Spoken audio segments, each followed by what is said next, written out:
Welcome, welcome, welcome to the first module of Quantum Conception. This module is about foundational creation principles and Hathorian magic. And I'm really, really honored to have you here. This is a really powerful experience, and I am just so excited to share what I know and also the more embodied transmissions of what will be coming through as we co-create this together, because this is going to be a very alive process, a very embodied process. And the way Hathor works through me, the way the Egyptian mysteries work through me is very in the moment.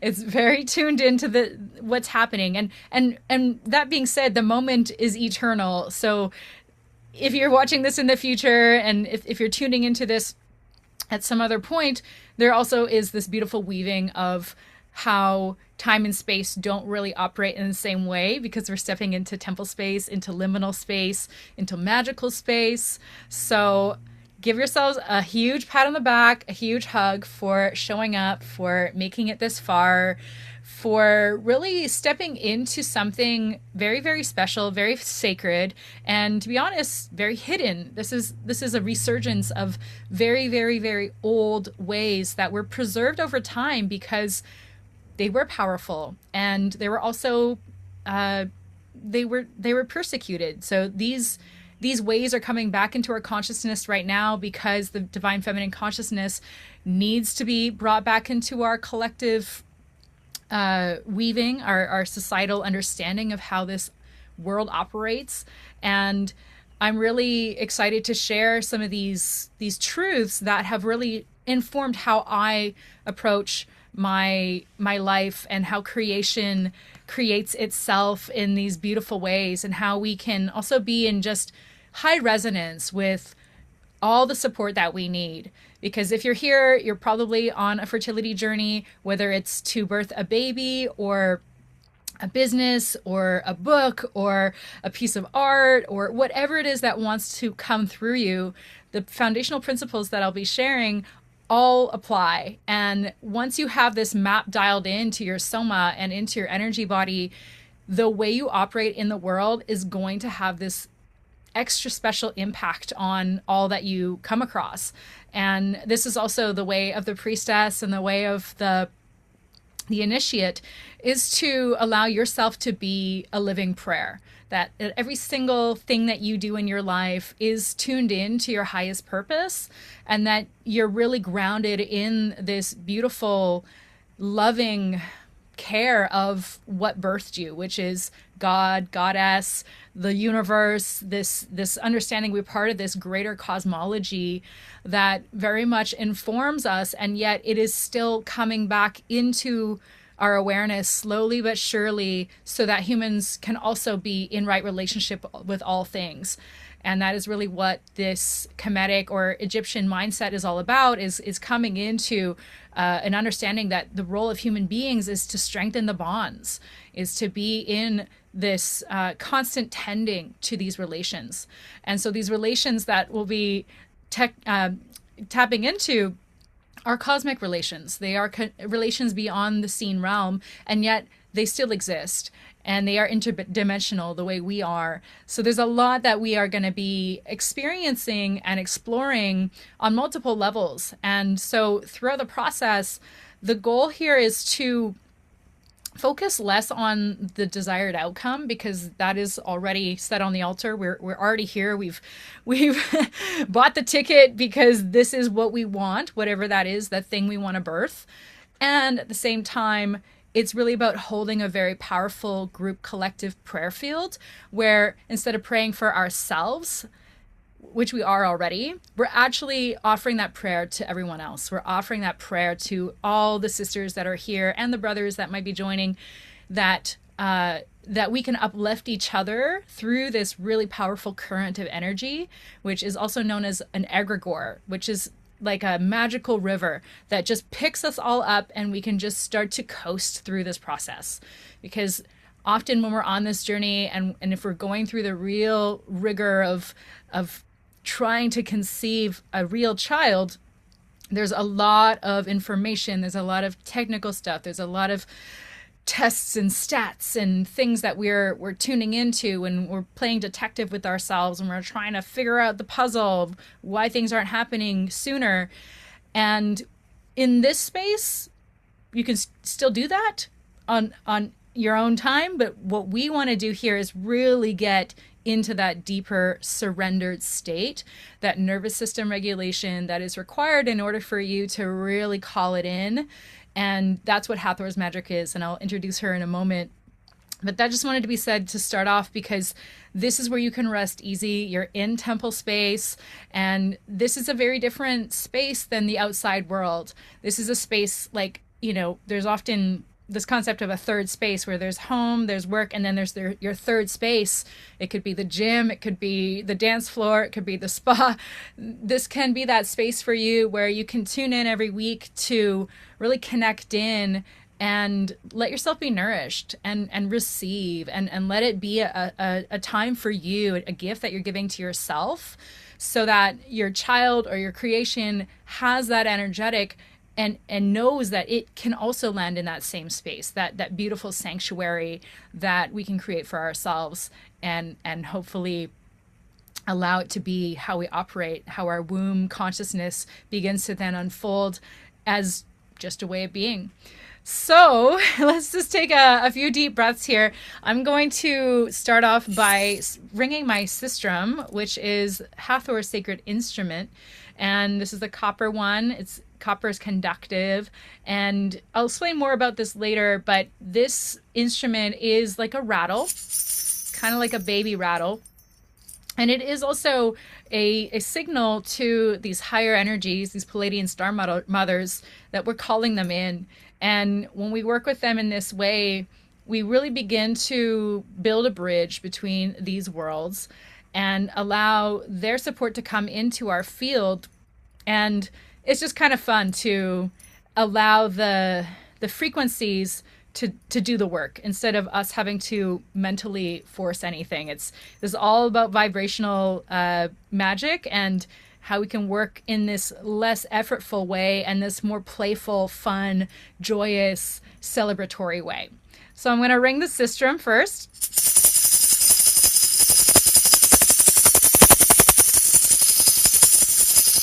Calling in the Palladian star mothers to be with us here.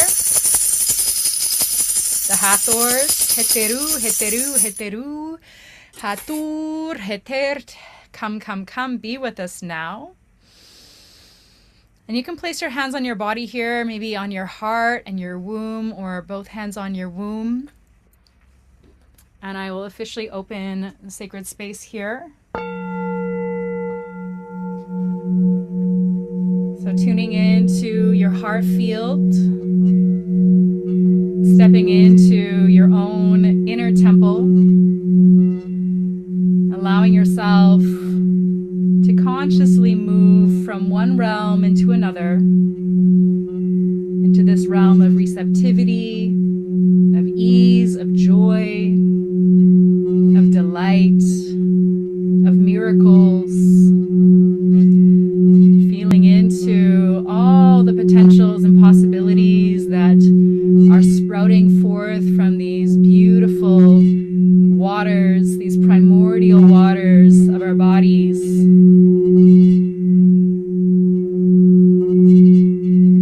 Now we call in the four sisters of the four directions, Aset in the east,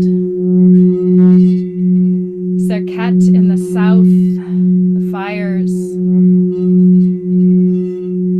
Nebhet in the west, the waters, and Neith, Spider Woman, the earth in the north. Allowing the wings of Isis, Aset, to wrap around this temple space now, as she, in the direction of the wind, helps to carry away all density, helps to clear out anything that is no longer serving us along our journey. Feeling the support of the upper, middle, and lower world allies, Seshet, Hetert,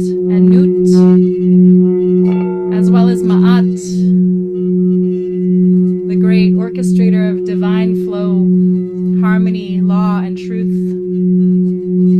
We call in Tehuti, Thoth, the great programmer of the universe, to offer his codes, his keys, his calibrations through this temple space now. And we call in Horus, Heru, the Shemsu Hor, the factions of priests that help to protect the temples, that help to bring structure and balance and action into the spaces. May this temple space be protected. May all that is holy remain holy. And may we trust in this process and where we are led on this journey, knowing that we are guided by the purest divine light of Source, as we are that, as we are love.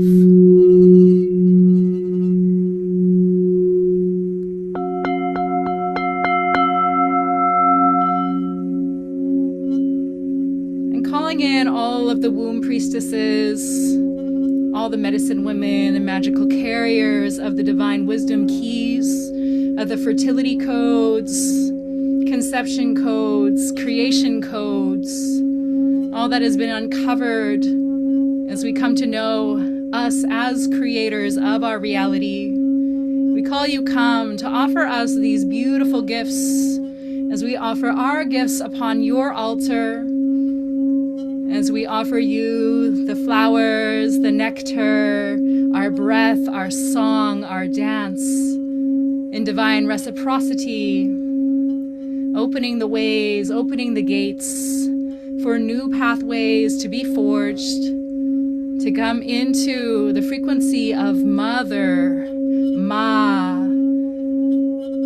grounding in the anchors, the Ankh, the stem, the loop, the arms outstretched, as we receive now what is our birthright and our destiny.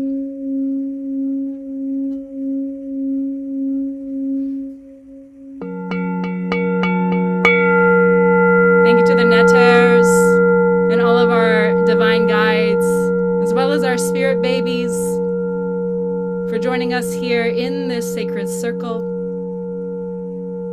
Thank you, thank you, thank you, thank you. Hotep, Hotep, Hotep. Peace, peace, peace.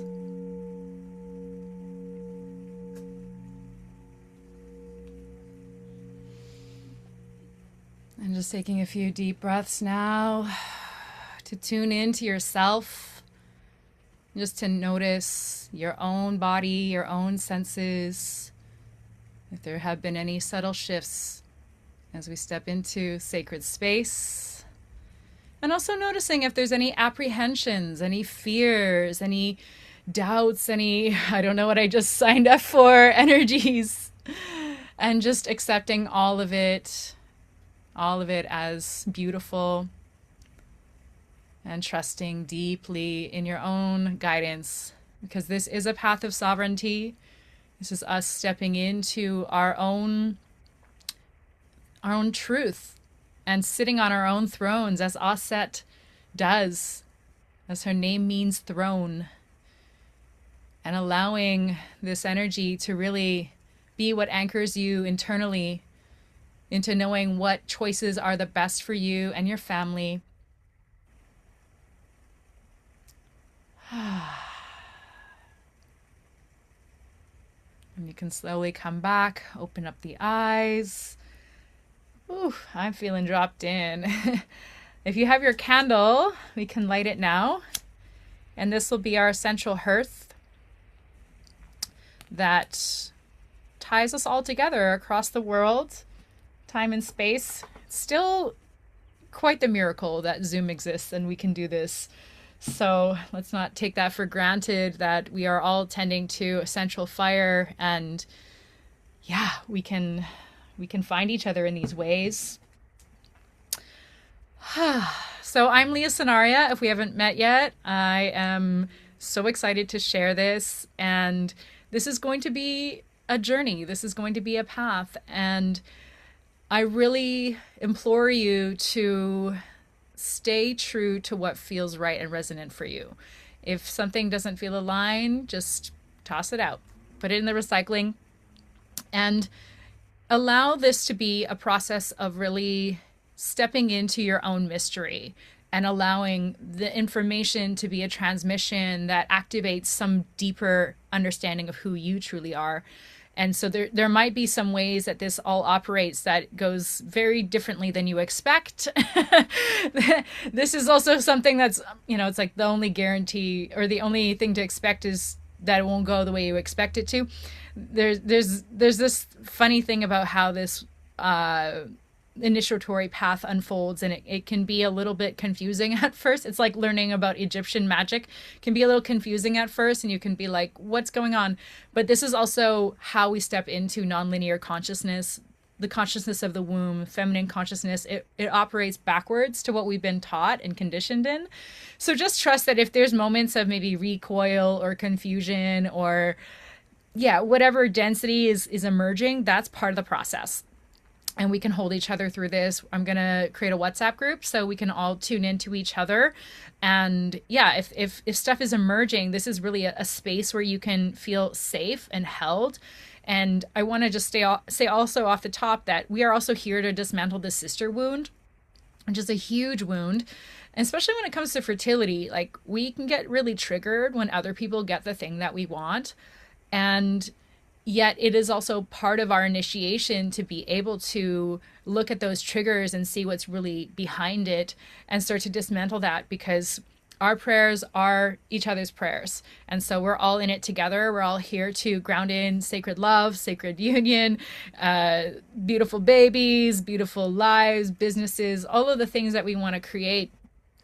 And no two of us are the same, so we're all gonna be able to pull something else different in, and we're kind of stirring this beautiful cauldron of possibility, and whatever soup we're creating together, that's what's going to nourish us, and that's Hathor's blessing, and her mother's milk is really about that. It's like a meal train. We're just pre-loading the meal train so that when we also have that time where we're going to be in our own mama portal, it's going to really be a time for us to celebrate each other. And I trust that is really what's going to happen. That is the highest prayer that I'm holding for all of you. And let's make some miracles happen. So without further ado, I'm going to launch into the presentation, and we'll have time at the end for some questions. But before we get going, do we have any questions or anything that you guys want to share that's burning right now?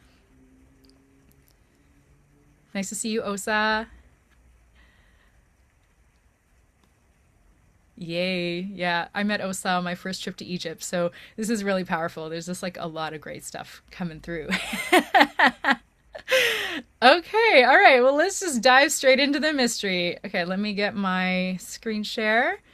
Yes, and I would love to, in the WhatsApp group, we can really just take a moment ahead of time to like share or to tune into your prayer and then share that in the group, because this is also like, I want to hear from each and every one of you what you want to really see, and be specific, because like that is what we're holding up right now. So let's go. All right, screen share.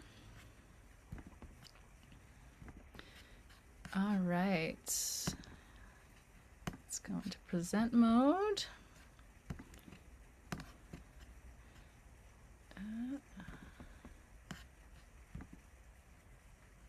All right.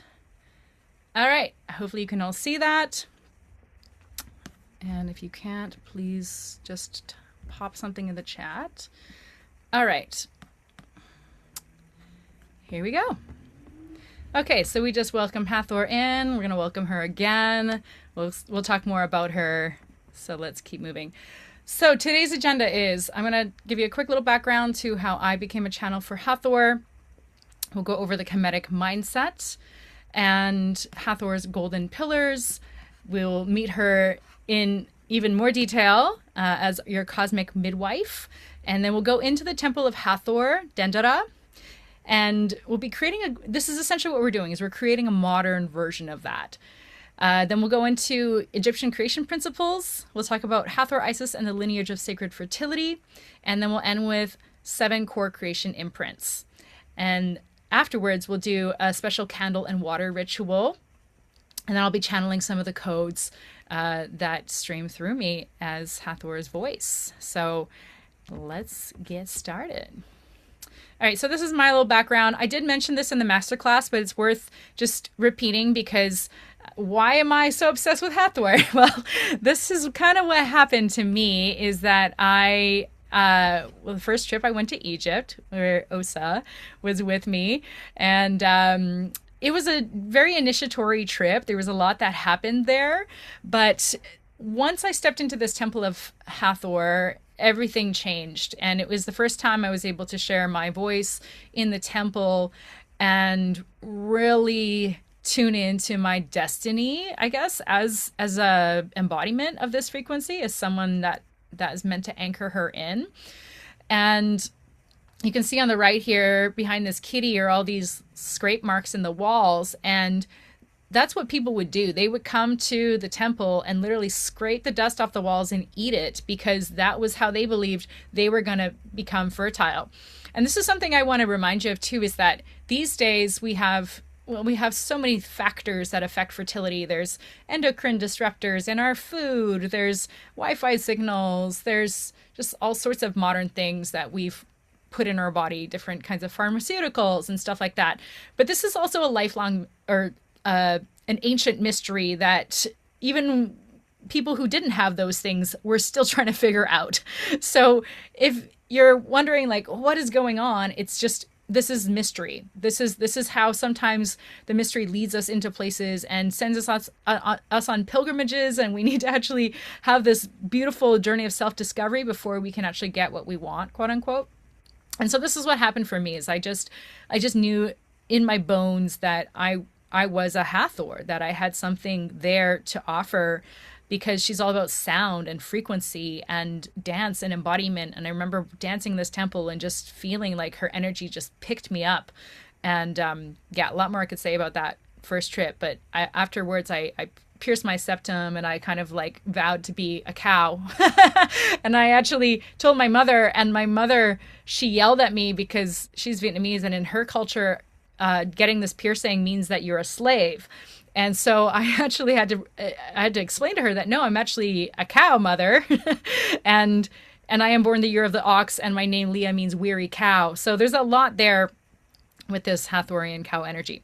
Then a year later, actually not a year later, a month later, I went to this other site, which was led to me by this beautiful Egyptian mountain man named Yusuf. And we hiked 3 hours to go to this site. And this is the most remote Hathorian temple in the world. It's on the Sinai Peninsula, which is very holy land. And this is the only pillar that is left of Hathor, because over centuries, all of the sacred relics got stolen off the mountain. And there's actually Bedouin guides that guard this particular site so that this one doesn't get stolen. And there was actually no one there when we got there. And I just immediately had to get on top of her.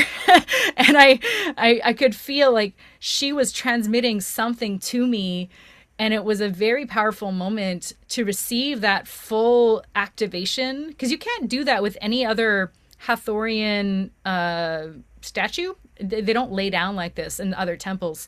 So I just received this full transmission, and then I started channeling even more. I had already began channeling the Egyptian Neteru language, the Heka language, before this happened. That's what led me to Egypt in the first place. But in that moment, there was even more that was pouring through me, and I could just feel like my womb was getting lit up by her energy. And then I went through the temple and rang my sistrum through the whole thing, and I just received this massive transmission. And it was, just another confirmation that I was really meant to carry her frequency. And then a year later, I was invited to co-lead a pilgrimage. And this was the funniest one, where we had gone into the temple early morning and had this beautiful day. And leading up to it, there was a man that kept reaching out to me on Instagram, and he asked me when I was going to be there. And apprehensively, I gave him the date, and he said, I have something for you. And he met me after we did our tour. And he met me like I was I was a celebrity. He was like, "You are Hathor," and he laid out this plate of bananas and strawberries, and then also brought me flowers, roses, these roses that we have here, and gave me these mugs with my picture on them.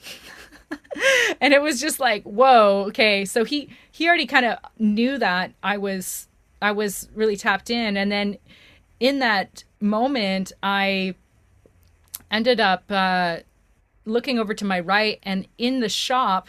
So this man works at the shop. In the shop, my teacher, who I'd already started studying with, Leah Sonaria, who is a spirit baby communicator, walked into the shop, and I just knew it's synchronicity because I didn't even know she was in Egypt.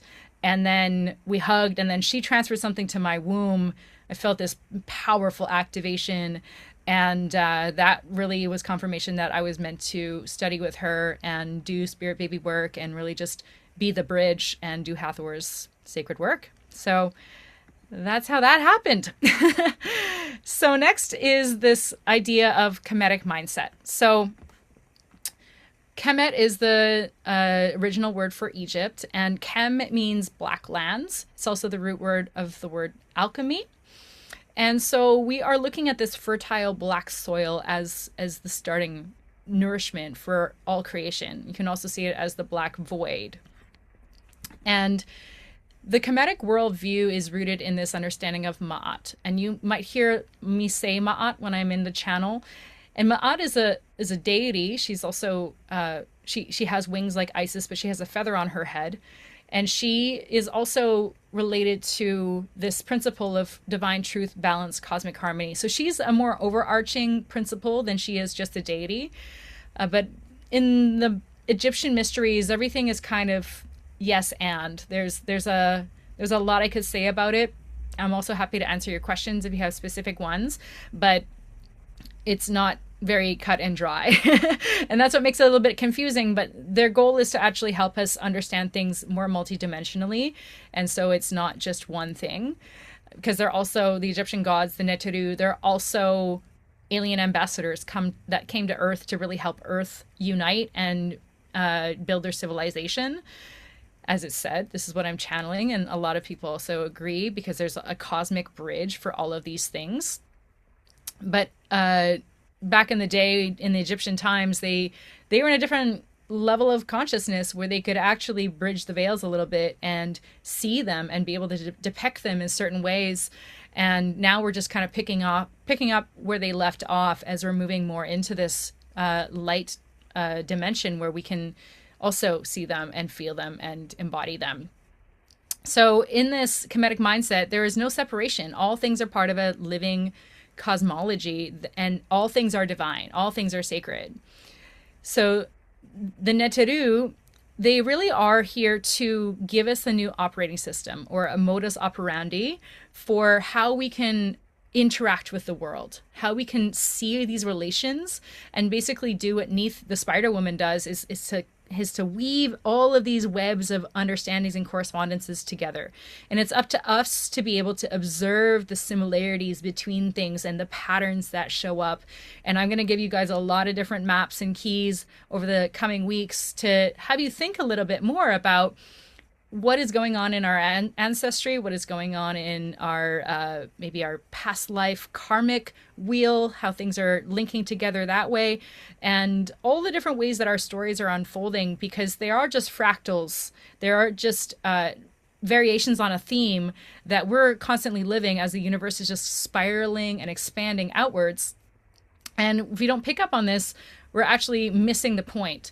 And this is also part of the divine feminine mindset, is that we also are looking at things more mythopoetically, more symbolically, more just in an understanding that there are these themes that are coming through for us to get to know ourselves better. So with this, there's also this principle of triadic relationships, where as we look at these holy trinities, mother, father, child, middle, lower, upper worlds, human, Ankiu, spirit, Neteru, nature, Akiu. These trinities are there to stabilize us. in our understanding of how things operate. So if you and your partner want to create a child, this is also a key principle that you can stabilize this relationship ahead of time, you, your partner, and God. There's actually multiple relationships there. And so as we're getting more into this understanding, we can actually start to be less about everything happening to us and everything happening through us. So we are really just becoming conduits for this information to reveal itself. And yeah, it's a practice of personal contemplation. I like this quote: meaning is best revealed through personal contemplation and not intellectual analysis. So we're kind of stepping outside of the logical mind and more into this experiential state where we're not necessarily trying to empty the mind. We're just in the process of constantly integrating our reality. And that is really the way of the artist as well, is just to step into this contemplation of observing and noticing that maybe you had to look a certain way to see a sign, to see a little butterfly, or to see something in your field, or to grab a thought or a download, and then allow that to be also part of the generation energy that you're already tapping into, that you're constantly creating from all these source inputs. And then finally, we have this ritual and divinatory piece where these practices and in ceremonial ways help us return back to our true nature, because this is how humans have always been. This is our own personal technology. So we've always worked in these ways. And when we're in alchemy, when we're stepping into a true container like this, we will start to see these things happen faster because there is true holding happening. The crucible or the alembic is actually doing the work. You can set it and forget it. It's like a little crock pot. And we can actually start to see what wants to happen inside of this as things start to pop off and more of our dreams start coming true, miracles start happening. Okay, so these are the 4 golden pillars that we are going to be working with through this program. As you know, Hathor is a cow, and she's got her 4 legs, and these 4 legs are known to be what holds up the entire universe. And so her 4 pillars for this experience are cosmic creation. So that's what we're going over today. Foundation, alignment, and cosmic law. Womb sovereignty. This is a huge part because Hathor is all about the womb. So we're going to go into ancestral healing, body wisdom, and feminine restoration, which is what's really missing from a lot of the other approaches. And then purification and sacred partnership. This is part of how we can actually make our vessels safe places to land for our spirit babies. So we're going to be doing some clearing, detoxing, and also attuning our partners, because it's not just our job to be in the fertile state. It is a 2-person game. And the magnetism and quantum birth piece. So yeah, looking at the broader themes like we're talking about. We're going really wide with this initial lecture.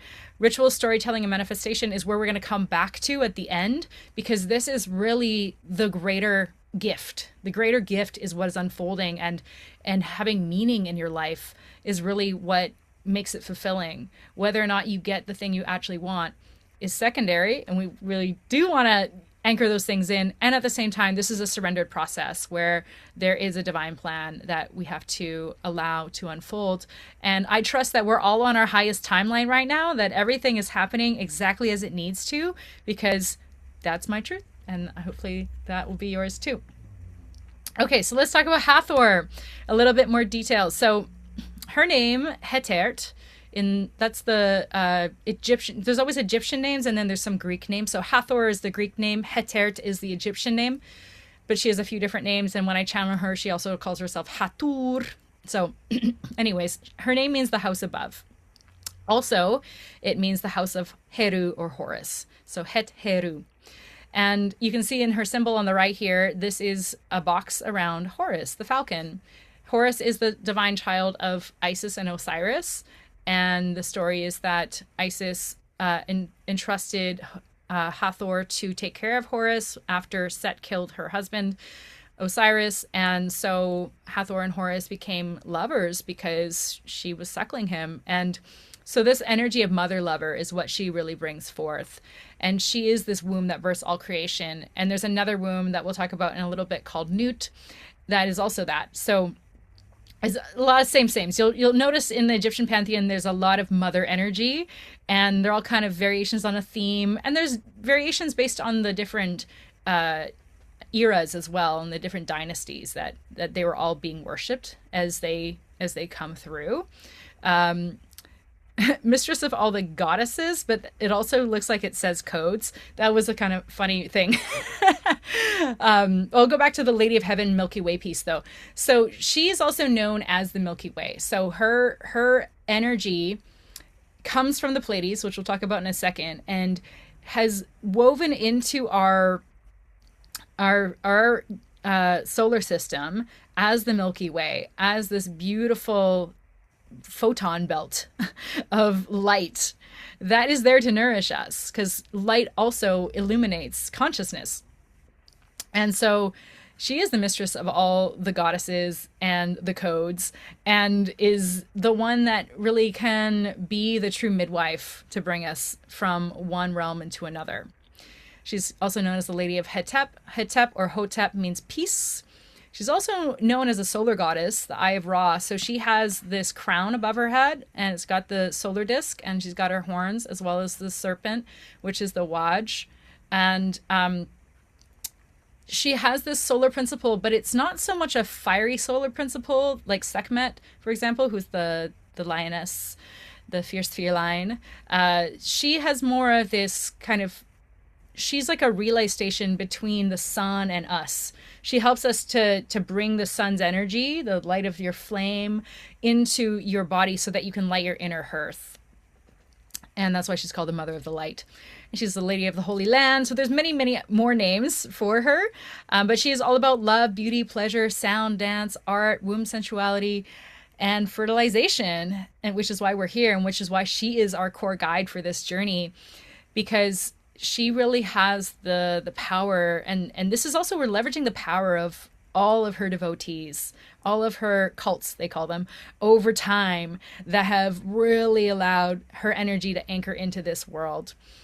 And so with that, we're also going to call her in right now through the sacred sound that was actually channeled originally by my teacher, Leola Antara, who was another incredible Egyptian priestess initiator. And I remember when she told me this and I started chanting it. That's how it is. It's like, and if you can't roll your R's, it's okay. Just try your best. But is actually her sound. That is how you call in Hathor. You can also say her name. That works too. But I remember when I started to actually channel, the same thing my teacher did. And it was a sign. It was like, this is actually right. This is how you call her in. So we can say it 3 times together and just see what happens when we call her in this way.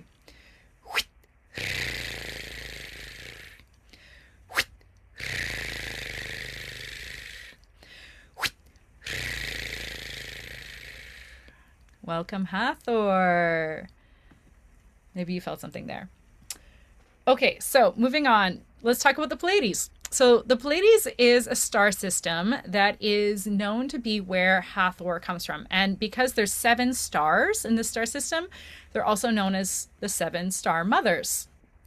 And the star system is 444 light years away from Earth. I think that's kind of cool, that number 444. It's a foundation number. And this distance makes it the nearest star cluster visible to the naked eye. So this is really her origin as a galactic being.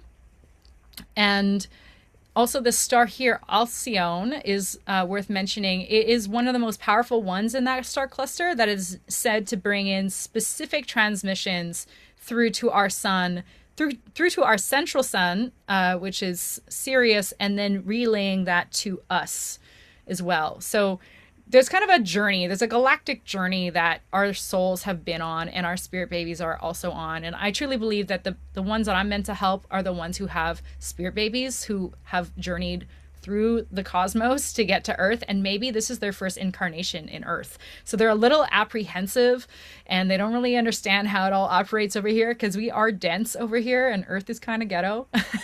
But I feel like also this journey that we've been on has so much richness that we can remember, that we can tap into from these different places that we've been, or maybe how we've got these dormant gifts that are ready to be activated through this initiation.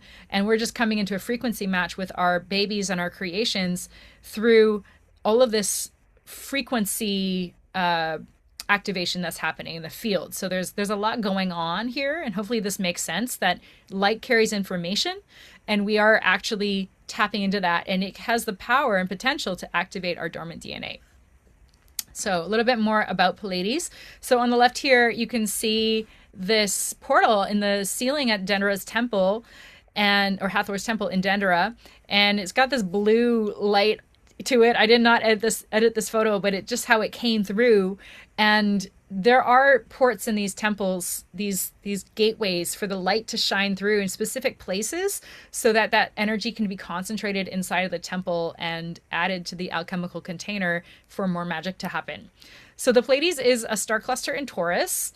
And like I said before, this is the energy of the sacred seven Hathors, the sisters. And they presided over birth, destiny, music, and fate.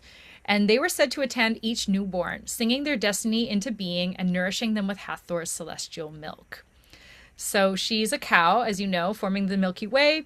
And the Pleiades are like her jewels in her headdress. And these stars are viewed as a womb of renewal, a stellar gateway between worlds. So what we're doing in this process really is making a cosmic bridge.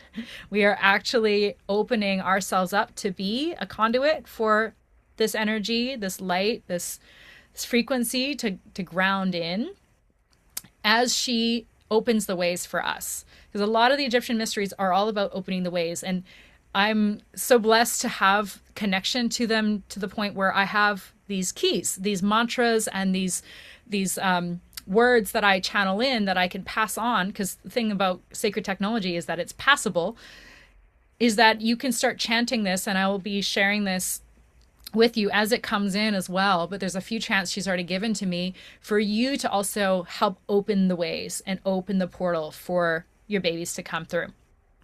And also, this was very practical back in the day with the Nile, and because Egypt's in the desert, so the Nile was their lifeblood. And so as the specific locations of where Pleiades was located in relation to certain times of the year was very much understood and very tracked. So people understood these cycles. And this is also part of the wisdom that we're restoring here, is cyclical wisdom. All right. So a little bit more about the Pleiades, because who are these aliens? So and there's many different interpretations of this, so take this with a grain of salt. But I do believe that we are not alone in this universe. There are many, many other high vibrational beings out there that just exist in different dimensions, so we might not be able to see them, but we can tap into them, ask for their support, use them as allies. We can offer our gifts as well in return. And there's some beautiful alliances. We have the Galactic Federation. There's a lot of things where these core races, the Syrians, Arcturians, the Lyrans, the Andromedans, like, they have already teamed up. They're like, Marvel superheroes. And I think Marvel's already talked about them, really. But they're coming in to support us. And the specific race of the Pleiadians, they are so motherly. And Pleiades itself is seen as a stellar nursery that is a space where stars are literally born. So as we go into this process, like, imagine yourself being a star in a cluster, because you probably were. We're just made out of stardust. And that's the kind of energy that we're tapping into. And there's a lot that has been talked about in different traditions, Vedic teachings as well, about all of these different starseed lineages. But yeah, essentially, these are the cosmic midwives. They have been sent here as emissaries, as bringers of light to help nurture us. And they really help to guide these souls from higher dimensions into incarnation. They offer them love, joy, and nourishment as they make their journey. And she is the bridge. They are the bridgers through music, pleasure, and womb codes. And really just this embodied experience, which is really the Hathor energy is through celebration and joy and expression. So yeah, this is about continuing this cosmic dance and to allow this next generation of starseed children, meaning the gifted ones, the ones that have already got the solutions that Earth is needing and requesting in order for us to continue on as a race. That's what we're grounding in. And I've seen some of these kids. Wow, they are intelligent, and they're all coming in right now for a reason. So I'm excited to see what this next generation is gonna have in store for us. Okay, so let's journey to Dendera now. This is her most popular temple, and this is the opening gateway that you walk through when you get there. So we're just gonna imagine ourselves stepping into this temple space here. And Dendera was a community birthing space honoring the mysteries, not he, but the mysteries of time, energy, life, birth, and the sacredness of the mother. And you can see here all of the pillars of Hathor have her head on it on all four sides. And this is the only Egyptian god that is depicted with her head face on. And the reason why I think is because her face is shaped like a womb. And I'll show you other photos of that so you can see what it is. But this temple is different than the other temples. This was a community temple. And I want to highlight this piece because in our modern day, we have been looking at fertility and this whole process as a solo pursuit or you and your partner kind of pursuit. But back in the day, it was a community thing. And this is also why we're here in this virtual temple, because we are restoring this. And this is the blueprint.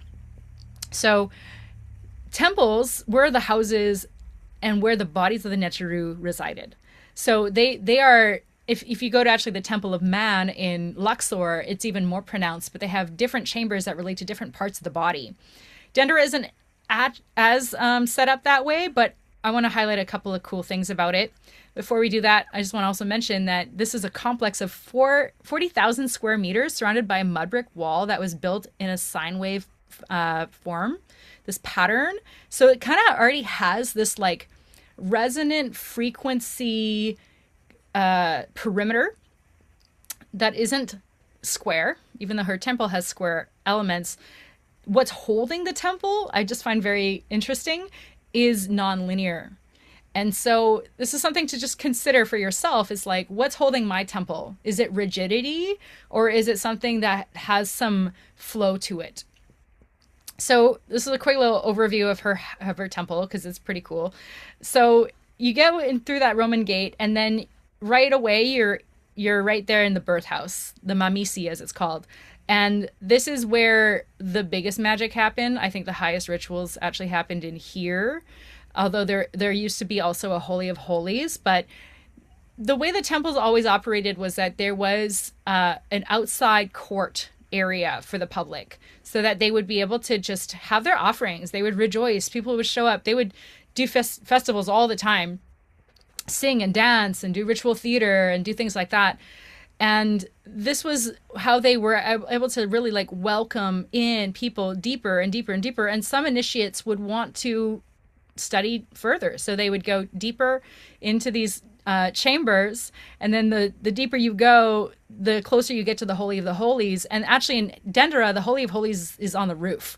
So there's a space up there where I'll mention it in a minute. There's a zodiac, and that's where they did a lot of high ritual. And that's where the light came through that I showed you the picture previous. But there also was like a sacred lake for purification because they understood how waters could heal in this way.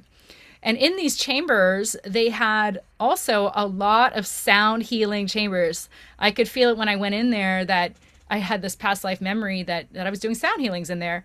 And the way these temple walls resonate, because stone also carries information, crystals can be encoded with information. It would just continue to keep feeding that energy of fertility and possibility and healing to whoever was being treated in those spaces. And they actually have all these different names for these rooms that you can look up that are kind of cool. Libation room, and they also had anointing rooms and all sorts of cool spaces. Flame room, throne room, jewelry room, purification room. So these little chapels and these spaces were where they were able to carry out their sacred work, and that was the work of the resident priestesses and the priests, that they would just tend to all the ones that would come into the temple to receive those healings. Okay, I think one of these pictures is not loading, but that's okay. This is the womb face of Hathor here. So you can really see how her face is a code and a transmission in and of itself.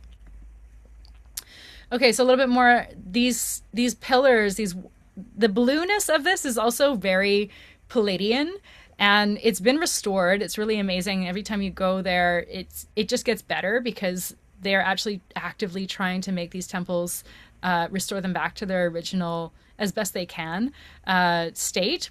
And on the ceiling here, you have these vultures. These are called neckbet mother moots. It's another motherly energy that kind of overrides, or sort of oversees rather, the whole process of creation. Often they carry in their talons a shen ring, which is a sign of immortality. So all these mysteries kind of start weaving together as you start to explore this. Also, I want to point out that in these temples, you'll see some of these reliefs are all kind of erased, because there was an era where the ones who were like followers of Christ, even though Christ was actually initiate in the Egyptian mysteries with his beloved Magdalene, which is a whole other story, they were like really threatened by what they would call a pagan tradition. And so they started to erase some of these deities. But you can see where they're erasing is where the sand was originally. This is like the level of the ground back in the day. So it's only been in recent centuries that we've been able to even come into these spaces and truly experience them in this way, which is such a blessing to be alive in this time. We just think, oh, it's always been this way, but sand was covering the floor up until just recently. And yeah, it's so majestic in these spaces. Like, Osa, I'm sure you can agree. It's so magical. And then you can see over here with the little kitty, even more of these little scrape marks of these women who have come, or men, I'm sure, come to eat the walls to get their fertility codes. On the left here, we have the sistrums and the manat, which is the sacred necklace that the priestesses wore. It's like a breast shield. Another big face of Hathor. And over here we have Hathor blessing Horus. So you see a lot of this depiction because Hathor and Horus are sacred union partners, and her role is to bring forth the next generation, because Horus is of Isis and Osiris, so he's next gen. He has these warrior codes. He's solar. He's very precise. He's a protector. And this is really what I think we are birthing. Our sons are going to be embodying this energy of sacred protector. But they also need to have Hathor at his back, the mother lover. And they are also carrying these ankhs. And there was a moment where I was in the Edfu temple, which is very similar to the Hathor temple in Dendera. They were built around the same time. And the Edfu temple is devoted to Horus. And at the very back, you see this exact same relief. And nobody was able to touch that. But we got some special access. And I placed my hands on both of their ankhs. And I received a transmission from them. They gave me ankh hands, which was a healing hand transmission, which I will pass on to you as well. So you can also self-heal. But they were just such a powerful power couple. And I could just feel how it was another level up from the previous generation, because every generation is accelerating, and that's their gift. So I'll be sharing that in one of the meditations. Okay, so let's go into the birthing chamber. You can also see here that Hathor is nourishing Horus here. But there's also another divine child. Hathor and Horus have a child called Harsomptis, Horus the Uniter. And so that's what this birthing house is dedicated to, the first one that you see when you go in there. And here rituals reenacted the cosmic birth cycle, affirming the fertility of the land and the people, because birthing was always a cyclical process. And we've kind of, again, gone so linear that we think it has to go from A to B, but there are contractions through the process. There's going to be moments of ebb and flow that we also have to honor through this. And like I said, there's these reliefs where the milk of life is coming through. And a lot of pilgrims came to these places so that they could eat the walls and have children. So here's the first time I was in the birthing chamber. Like I said before, big codes were coming through. It was a really powerful moment. Then the second time, this is my friend Jonathan, and this was just before we were leaving. The bus was about to leave, and I pulled Jonathan aside and I said, Jonathan, we need to do a ritual inside the birthing chamber. And he's like, what do I do? I was like, just hold space for me. I'm going to channel. So I actually did record that, and I'd like to share it in the group for you to receive.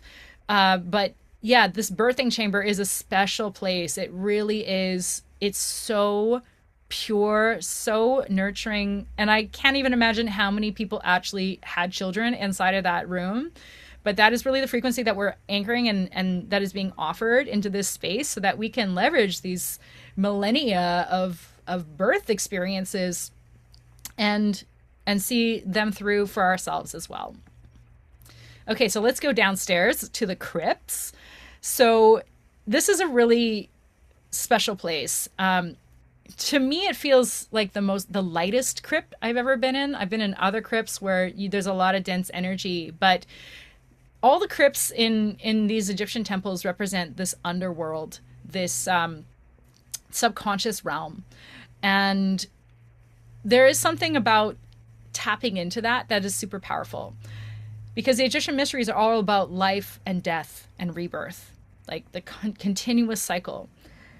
We've kind of gotten very scared of death, and that is part of our initiation here, is to really embrace these aspects of death. Maybe it's miscarriage, maybe it's abortion, maybe it's loss of a loved one, partners moving on before we want them to. All of these experiences help us understand that death is a part of life, and memento mori, that we are going to die, And how do we live in right relationship with this understanding so that we can truly live? And there's so much that we are clearing out of our ancestral memory around fear of death, which is a huge piece of this. Fear of death in childbirth as well is a huge block.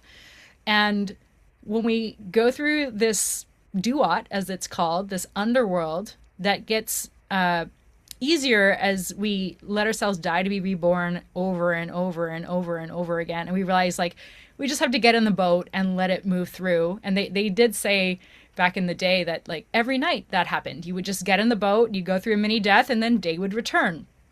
So this is what we're doing here so that we can really step into this rebirth, because even though you're here to possibly get pregnant, you're here to rebirth yourself above and beyond, or above all. This is really what it is like your personal rebirth is directly tied to your birthing experience that you want to call in. So trust the process, trust these guides, and going into the underworld can be not so scary.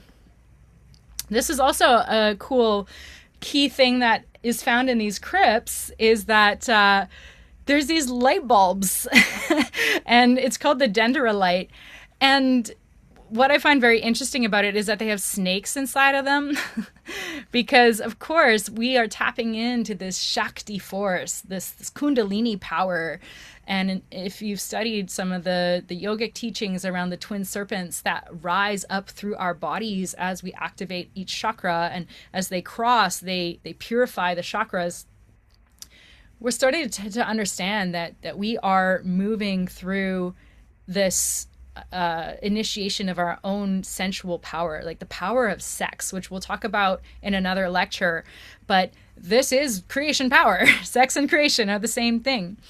And so this is also what can charge us up, what can bring us from a dull state where we don't have as much life force to be able to hold child, to a very alive, activated state where children don't want to be anywhere else. And also you can see here, this is the Jed pillar.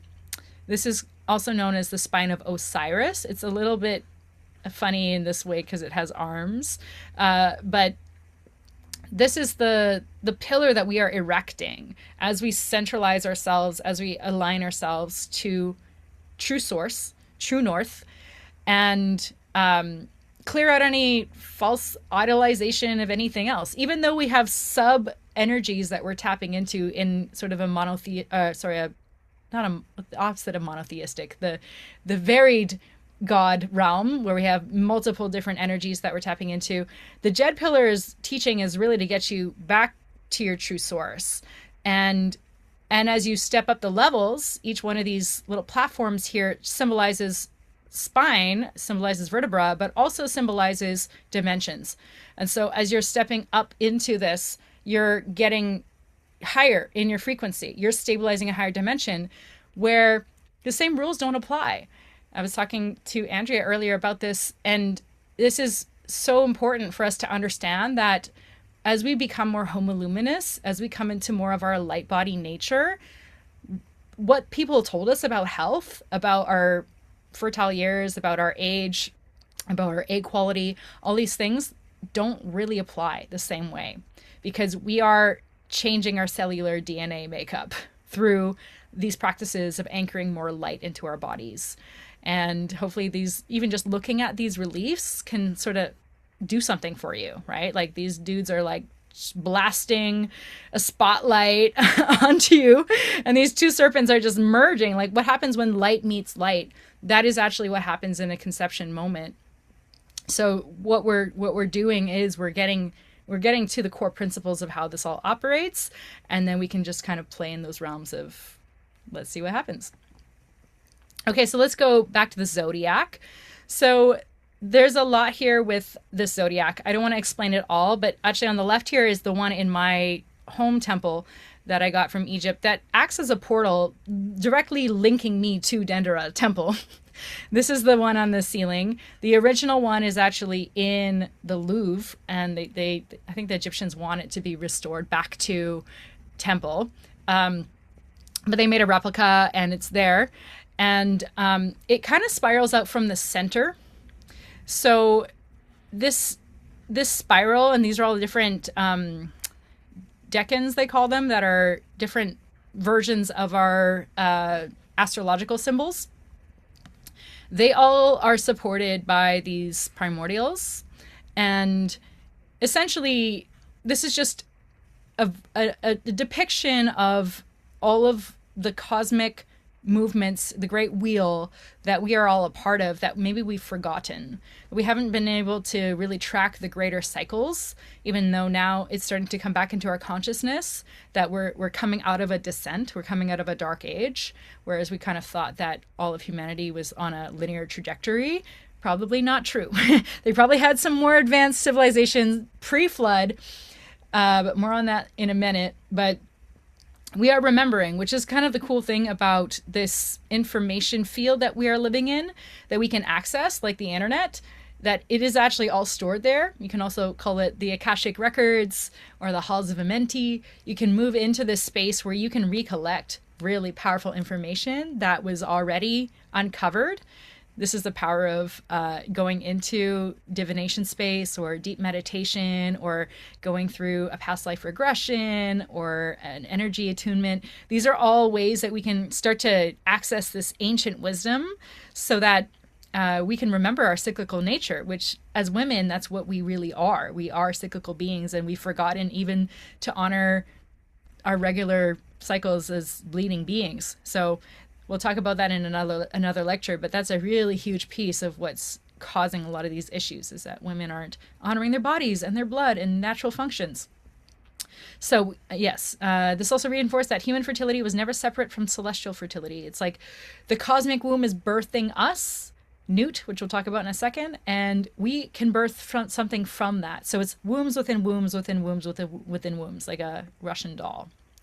Okay, so let's introduce Aset, Isis, to this this temple as well. I work with both Hathor and Isis equally. Isis is the great mother. She is the holding container for all of us. She's more earthly, and Hathor is more celestial. But she very much is also a birthing expert, because she birthed Horus immaculately, or she conceived Horus immaculately. And I want to start off with a quote by my teacher, Isis Indria, who's an incredible teacher and has taught me so much about these mysteries. And she says, magic is becoming the instrument for the creative principle to move through you, through body motion, gestures, mudra, intention, time, presence, sound, and word. So magic is that. It's not that complicated. It's not something that's super elusive. It's literally deciding that you are the vessel, the instrument, the vehicle for these energies, the creative principles of the Neteru, what they are divine forces of creation, to move through you. The word neter also is the root for the word nature.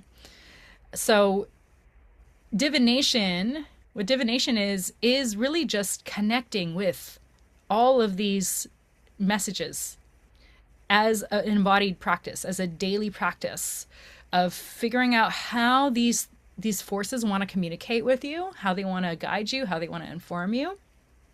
And what Isis is all about, her name means throne. So this is about sovereignty. And actually you can see on top of her head here, this is a throne. That's how you know what goddess you're looking at. If this was a feather, it would be Ma'at. So if this was a crown with horns, it would be Hathor, although Hathor usually doesn't have wings, but sometimes it can be a little confusing as to which goddess you're looking at. And also with Isis's consciousness, she wants to say that all the children are Heru, are Horus, as a consciousness, that there's this divine child energy that we possess and that wants to be birthed through us. And so when a woman goes into labor, she becomes the throne of Aset herself. And hopefully we'll also remember how to birth with gravity again. So a lot I could say about how birth is over-medicalized as well. And we'll have one of our guest teachers, Madison, talk a lot more about the birthing process itself and how to really call in a dream birth. But this is also part of our remembering, is like we are powerful beings and our bodies are so strong. They can do this. And the thing I want to share too is also like Aset, like she had to have her temple moved because of a flood. And this is actually the original gateway. There's a piece of the original temple that didn't get moved. It's a little tiny island that sometimes floods, and often the water levels go too high for you to visit it. So you have to like find the exact right window to be able to actually step into it. But she never, her energy had to be, it was so important. The reason it got flooded was because they put dams up in the Nile, and it actually flooded all these Nubian villages. But she preserved herself. Like her Holy of Holies needed to be accessed, so they did everything they could to like literally take every piece of that temple and put it back, put it on another island. And I think it was a UNESCO project, and it took decades. But again, we have the ability to visit it now. It would have been underwater otherwise. And so when you're in that Holy of Holies, and I remember ringing my sistrum and chanting this incredible chant and doing a wing initiation in it the last time we had ceremony, it was so powerful because her energy as Great Mother is overflowing right now. There's so much that she wants to share. She is so powerful. And she has been worshipped for millennia. So again, we're leveraging all of this powerful current, this egregore, and bringing through the babes. Okay, Newt's Cosmic Womb. Also, my thing is a little corrupted here, but that's okay. So this is a depiction of the ceiling of Dendera. And I think I'll go to the next one to show you. So Newt is this sky goddess. And so she is more symbolic of the primordial womb of the universe. And she, as you can see, holds everything. She's the starry sky. And it's said that she eats the sun at night and then births it at dawn. So the cycle of death and rebirth goes through the body of Newt. So that's why you always see her overarching things. She's always on ceilings. Sometimes her whole body is just laid out flat. And she is connected to this guy down here named Geb. So Geb is the earth. So often we think of Mother Earth, Father Sky, but in the Egyptian lineage, it's the opposite. It's Father Earth, Mother Sky. And in between them is this guy named Shu. Shu is their child. He's the wind god. And Shu carries the blessings out. It said that Geb and Newt were just so in love that they like didn't want to separate, but Shu, the atmosphere, like made them separate. And also, if you hear in my channelings, I'll say Shu at the end of things. Shu is like, it's just like he just messages things out. He just needs to deliver the message or carry away the density. That's also his job. So Geb, Newt, and Shu is a Holy Trinity family system as well. And it's also said that when you see a pillar, an obelisk, or it's also called a tekken, the obelisk is Geb and Newt making love. So it's like a very tight, a tight down dog. That is also another way that they understand obelisk. So the obelisk is also a beacon. So you can become that obelisk by just putting your hands over your head. And I do this every morning. I say, I am Geb and Shu, or Geb and Newt making love. That's another divine union code that you can take. Okay, let's go into the ancient fertility arts. So there's so much that I've researched around how the Egyptians approached this, but we've already touched on some of it. So there were these birthing chambers, these special attunement chambers where they would use sound and frequency. And so that's what it's going to be channeling through me as we go on this journey. So you're going to be tuned up. And this was how the initiate would obtain this mystical conception and this renewal. And Hathor, as an energy, offers the breath of life or invigorates our own breath of life. And the sound of her sistrum rattle helps to invigorate the Ka. So the Ka is the energy body that you possess. It's also known as your energy double. So it's like you have a sacred twin that you can connect to when you're doing sacred practice to provide a polarity connection with. So like, let's say you're doing solo tantric practice, which we'll teach later on. Say you're doing solo tantric practice. You can imagine your Ka in front of you as your sacred beloved, and that's how you magnetize them faster, because you're not operating in a little vacuum. You're actually reaching outside of yourself and kickstarting your energy battery to create magnetism. So just a little hint for what's to come with that. So also, Hathor is the goddess of rhythm. So that's why she has her sistrum here. Because it's in rhythm that we start to tune in to the actual pulses of life. That everything is in this beautiful wave form, whether we can see it or not. And then, of course, there's that astrological connection that we talked about, the sacred cycles that we're tapping into. And in her temple, she has 24 pillars, which is supposed to be 24. I made this slide a little fast. It's 24 divisions of the day and 24 stages of transformation. But it's interesting that 42 came up, though, because so this is a sign that like divination happens in these moments where you notice little mistakes that aren't actually mistakes. 42 is the assessors. So 42 is also a very powerful number in Egypt. And when you go through your final initiation, when you die, it's said that you are assessed by 42 assessors and 42 laws. 42 laws of Ma'at. These 42 laws are principles that you can live by to be a good person, to be a virtuous person. And if you haven't fully lived a virtuous life, it's said that your heart is too heavy. And at the end, there's a ritual where they weigh your heart against the feather of Ma'at. If it's too heavy, it gets thrown to this monster named Amet, and you have to go back and make some changes in the next life. And you don't get to like ascend into heaven with Osiris and have a good party.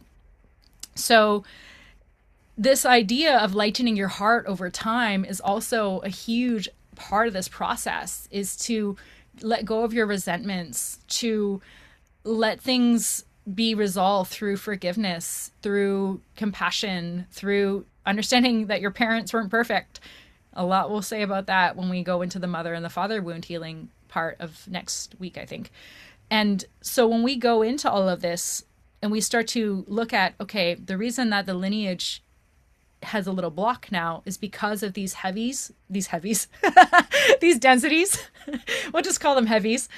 Like, that is part of the awareness. That is really what we're tapping into. And that hopefully can happen faster through these embodied practices where we don't have to understand, we don't have to go through years of therapy, we don't have to know exactly what's happening. We can have some idea, but at the end of the day, if we're just there to offer it as a gift and say, take this goddess, take this earth, she'll receive it, she'll compost it, and then we can move on. So that can often be all that it needs to be, all that it takes to get through to the other side. Okay, I know I've been talking a lot. I'm going to keep going because, all right, we're doing all right for time.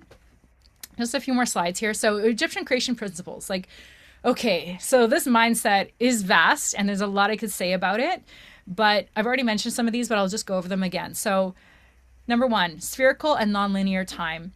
This is hard for us to understand because we are so locked into the 3D, and the 4th dimension is where time can be bent a little bit. But what I'm seeing now is time is being stretched through things like this, digital mediums where you can watch the replay. Time is being stretched through AI, writing you a page of stuff in 3 seconds. Time is changing. We are actually straddling between the 3rd and the 5th dimension right now. So there's so much that we're kind of starting to get used to, but it still feels a little foreign. But this is also how they operated back in the day too. We're returning back to these ways. And there's the 7 Hermetic laws, which you can study. There's a book called The Kabbalion that you can check out. But the core principle is as above, so below, as within, so without. And this is said to be brought through by Tahuti, the one on the right here, the ibis, the scribe. And his principles are the core foundational laws that govern this whole universe that we've forgotten about, that we should be learning in elementary school. But once we tap into that and we start to see that, all of these principles apply to everything, it just makes life a lot easier. Then you can actually surrender because there's always 2 sides of the same coin. It's like all truths are but half truths. So when we come into this state of surrender, like you're coming into now, or receivership, you can trust that the pendulation is going to happen and it's going to swing the other way, and you're going to be in offering, and you're also going to be receiving from the universe and offering a child to this world, and whatever it is that wants to come through, your gifts, your art, is all part of this reciprocal cycle. We're always in constant conversation with the cosmos. There's a lot of con words, but this is also how we remember that this dialogue is what generates more life force, constantly being in communion. It's a daily practice, but if this is something that you feel aligned to, it will benefit you greatly. Because we're also looking at our sacred contracts and our divine assignments. And we're going to go much deeper into karmic contracts in a future lecture. But tracking these is also going to give you some insight into the work that needs to be done so that we can create a beautiful sacred sequence for our dreams to come true. And these divine assignments, they are fated. There's certain things we just have to do. Like for me, doing this course and writing my book and these things that sometimes when we ignore, Spirit wants to get us to do that because they are creations that want to come ahead of the baby, we'll say. And that's also something to be aware of. Fractalization of a living mythology. So the spiral energy that creates the universe, the math of this universe, is also how it's created. So if you can notice a pattern, then you're doing really well. You can start to see how everything is variations on a theme. Design of energy movement and toroidal fields of entrainment. So this is about coherence. This is about understanding the systems of how this world operates, that it's just fields within fields within fields within fields. And the only one you really need to address is yours. Everything else is just going to happen because of the other principles. So if you're tending to your own personal field and really focusing on bringing your own coherence, which is a harmonization of your energy, a centering upon the heart space, an allowance of the energy to flow up and around or down and out, which is how our whole body operates, that is going to do so much to start clearing out the old stuff that you're being tasked with, because you are the strongest one in your lineage so far that is being tasked with that. You have a divine assignment to actually clear out the gunk from your lineage, not in a heavy way, but in a way that is in flow with how this whole world operates. And then the sacred sequencing, which I talked about, which is a key principle I learned from my teacher, Sarah, about what has to happen in what order. And resting in the great dissolve, which is a huge part of the initiation, is the patience that is required to let things unfold as they may, to be okay with just the amount of time it takes to bloom. Some of us are late bloomers, and that's okay, because there's so much juice in that period. If we can see it as like a very rich, fertile, fecund space where we can have the time to do other things and not chase little kids around, it's a beautiful place to be. And then we have cosmic law and cosmic versus karmic law. So karmic law is essentially being pushed by your pain. Cosmic law is being pulled by your pleasure. So when we can actually switch, and we just do it in this moment, switching from suffering to pleasure, pressure to pleasure, we're actually changing the whole operating system in that moment. Because if we can just see it from a place of this is all beautiful, it will become more beautiful. Okay. A very key principle I want to highlight here is in the beginning, so too in the end. This might be the most important one I'll share throughout this entire course. It's really helped me have an understanding of where I am in the sequence of things. Because this is also how stories are written. We often enjoy when there's a bookend, when there's an opening theme and then the closing scene has something to do with that opening. And it's how we can also start to see how certain initiations are going to come through. We can kind of predict what's going to happen. One example that was shared with me by Madison, the birth worker, is that she noticed that when people had IVF to conceive, they often had to go to the hospital to give birth. Medical needed to match with medical. That was a very interesting one. There's a lot of these that I can share, but we're running short on time. So just think about how these themes happen. Like, so another thing is like, you might notice, like abortion energy can come into a field where, let's say you've had one abortion or one miscarriage, and then you're running a retreat and you had to cancel one of them. That's also a sign that there's sort of like a bookending happening where patterns start to mirror themselves. And so you're like, oh, okay, that closed a loop, the beginning and the end. That happened to me where I knew that the reason I had to cancel one of my retreats is because it was closing a loop from my abortion. It just made sense to me. And these kinds of insights might start coming through in moments where you're like, oh, I'm seeing the map now. I'm seeing that. Okay, now I know where I'm at in the story. This also happened when I was writing my memoir. Is like I knew where I was in the story. I knew how much left I had to go and live out before the end happened, because I already knew how the beginning was going to be. I already decided in advance. This is also advanced chronomancy, where you're like predicting the future through telling your own story actively.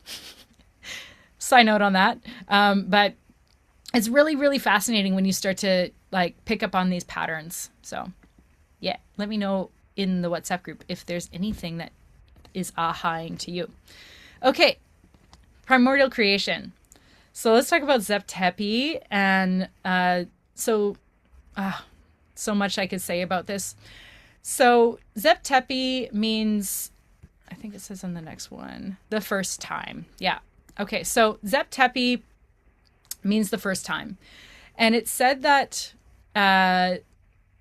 basically at the beginning of all the beginnings, there was this mound that rose out of the watery abyss. It's also said that there is a serpent that climbs through the water, or a lotus that climbs through the water.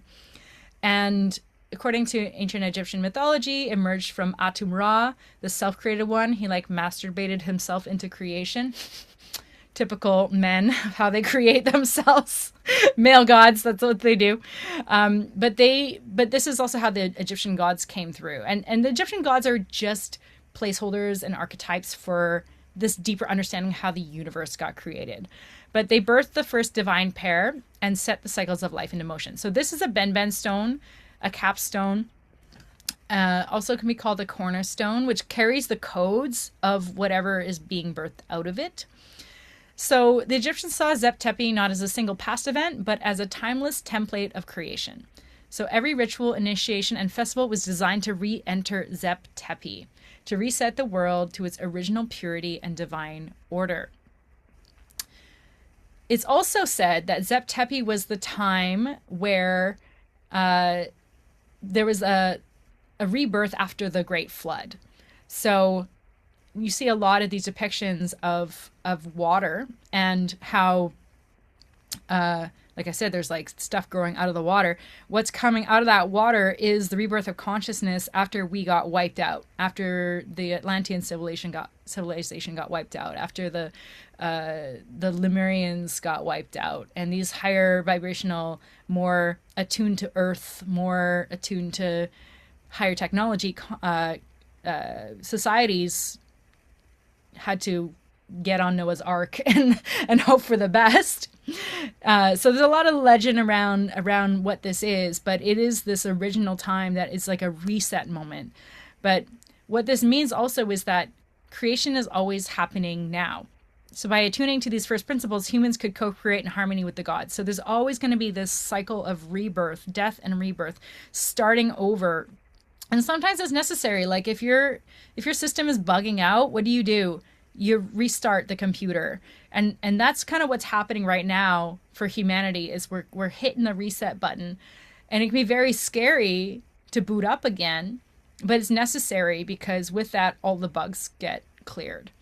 And how this is connected to fertility is that in temples like Dendera, Zep Tepi wasn't abstract. It was reenacted through sound, dance, fertility rites, calling in the same life-giving energies that birthed the cosmos.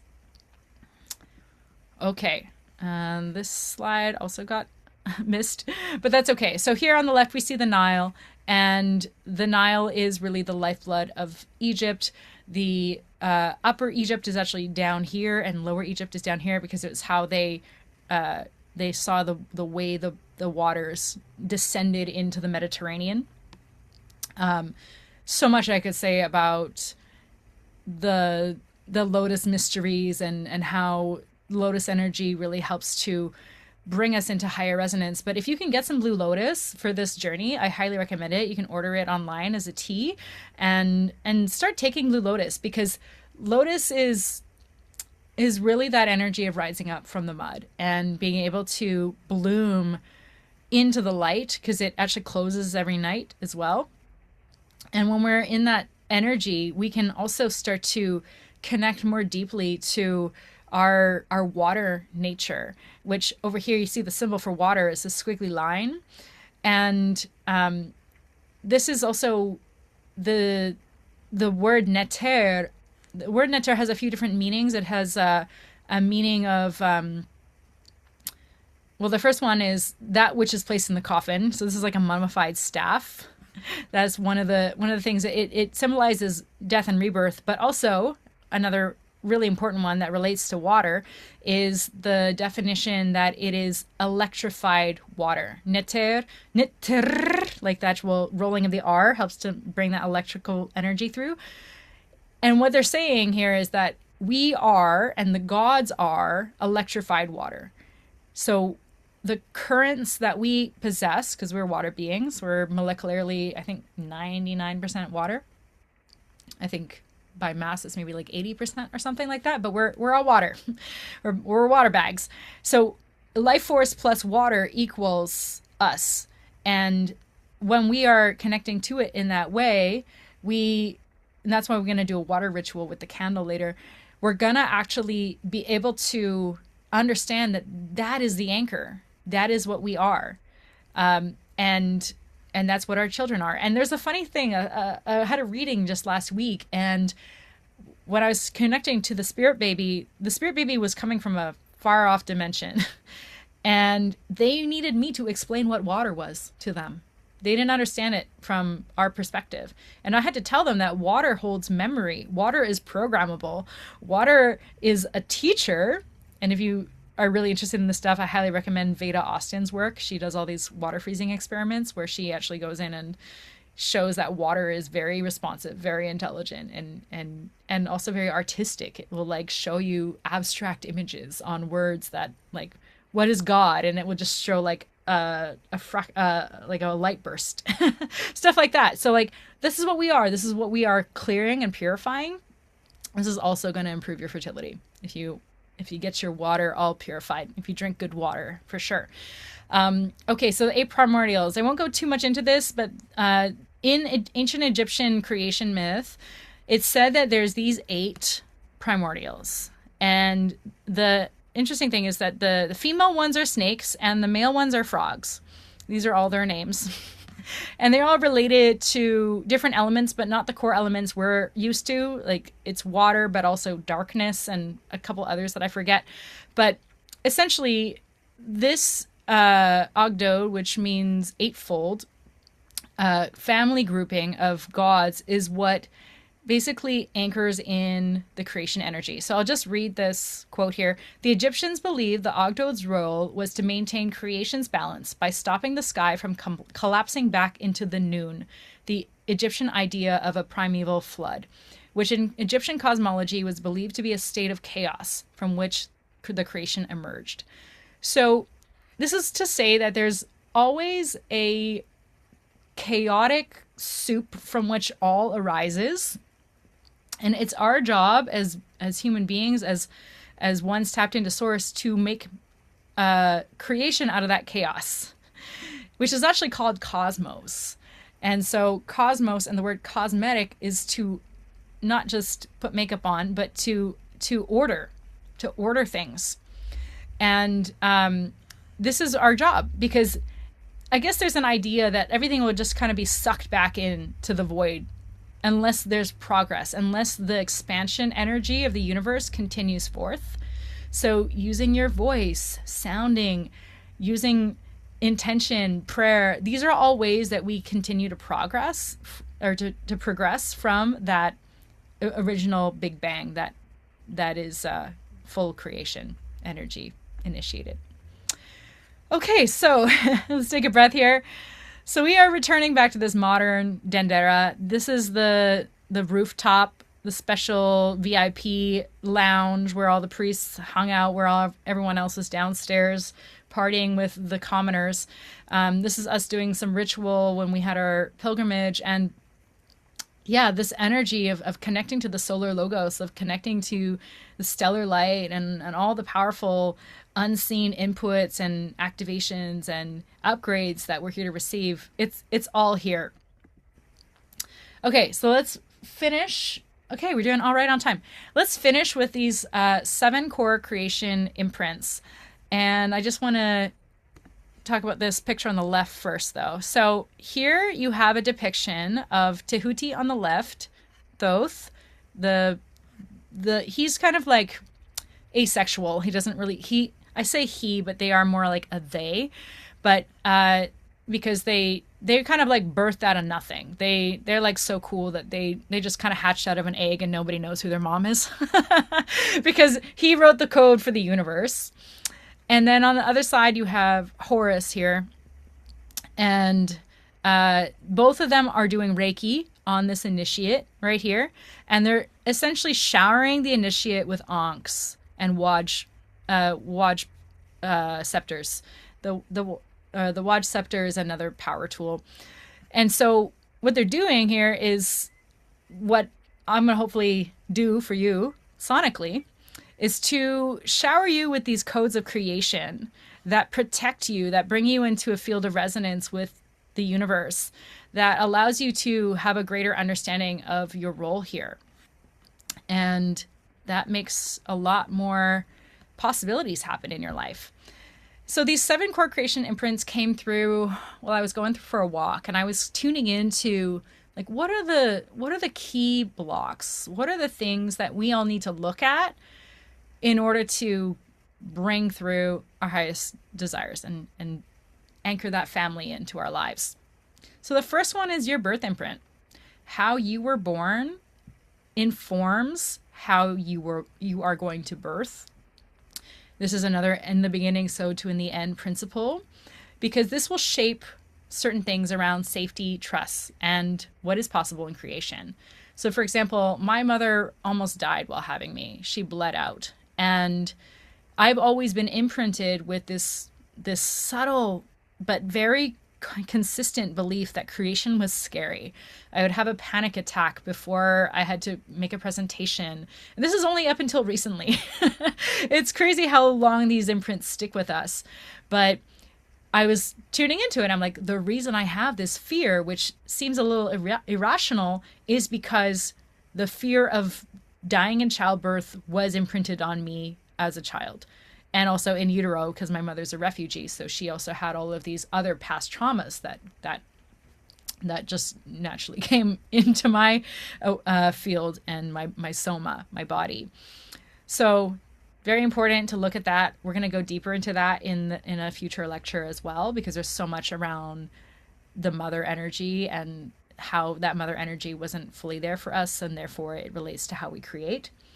Also, your relationship to creation and completion. So how you begin and how you finish projects reflects your relationship with the creative cycle itself. And there's phases of this, which all have to do with initiation and then follow through and then completion and then celebration. So if any one of those cycles has felt hard for you as well, that is another little clue that you can start looking at. Okay, maybe I never finish. Maybe this course is something I'm going to devote myself to and actually see it through, to signal to my spirit baby that I can come into completion and make them feel safe to come in. No pressure. You can always take it in as you go, but maybe that is part of your task for this cycle, is to just prove to yourself that you can bring something all the way through to completion. Another one is union with the divine and the other. So union is the core of all of this. It informs our intimacy, our connection, co-creation with God and the universe, and how much we trust the other, how much we trust our partner. Often these trust imprints are very deep, and they have to do with betrayals in the past that we are meant to cleanse out. But this idea of being forsaken for God is a really big one, or forsaken by God rather, is a big one, because at this stage, if you've gone through so many different trials and you've quote unquote met failure and things are not working out the way you thought they would, what this is indicating is that there could be a distrust from God, a distrust from creation itself. And restoring that can be the difference maker, and say, okay, I do trust you. I do surrender. It's not you. It's that there's sabotaging forces trying to get in between you and your connection to source. No matter what faith you have, or even if you believe in a God, there is something that created us. We're here. We're proof of it. So by logic, something did make us. So being in that deeper connection of going, I do trust you. I trust my partner. I trust God. Okay, let's do this. And that might also change the game.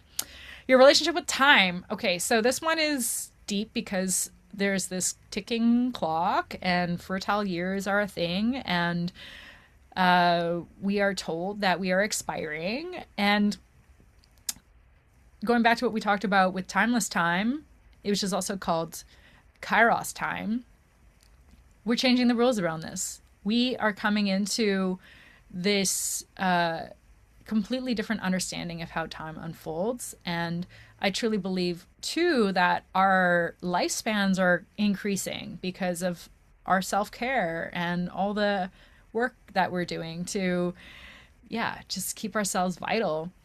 We will live past 100 easily if we are in this state. And I definitely don't feel my age. And it feels like most of us on this journey who are in our late 30s or in our 40s and are really wanting to have a baby for ourselves, have baby move through us and actually experience real pregnancy and birth. This is something that we can surrender to. We can really trust that we're being carried by a very, very, very different kind of time.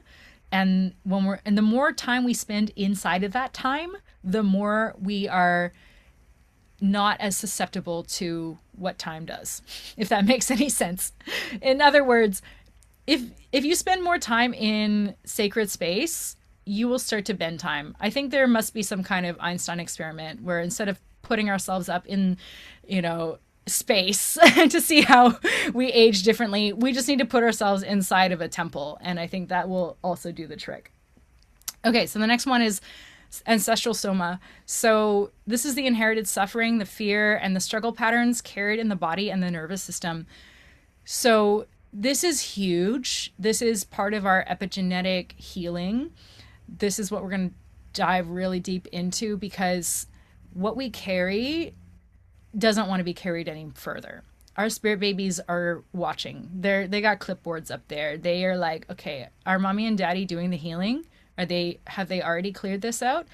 And this doesn't mean we have to do every single thing. Like it's a big task.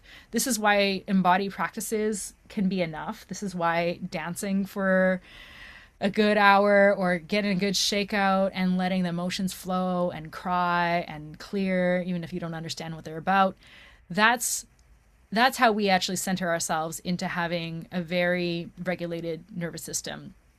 And we can also co-regulate with our partners too. We can just like breathe on our partner's chest and with the intention, you can explain this to him, that we are co-regulating, that we are here to stabilize each other in a group field where our frequencies are matching so that our child to be can land in and know that this is a safe space. Safety is the core foundation for all of it. This is all root chakra work. And it's so important these days for us to establish that, because this next generation is like, this isn't happening on my time. This isn't like, I got to go save the world and end war on planet Earth. Like, you guys deal with your ancestors and we'll go save the world. Like, that's what they're saying. Another big piece is this life and death portal. Sometimes what happens is that birth and death get confused, and that's what creates this unconscious fear contraction around creation, like I mentioned before with my experience. This can happen also where the mother, like there's a part of their soul that doesn't really want to be here on earth, and they're afraid that if they go into a birthing process, they're going to die. And this is something that can be cleared by actually circulating the energy in a proper, like, revolving door. Because revolving doors, as you know, they only go one way.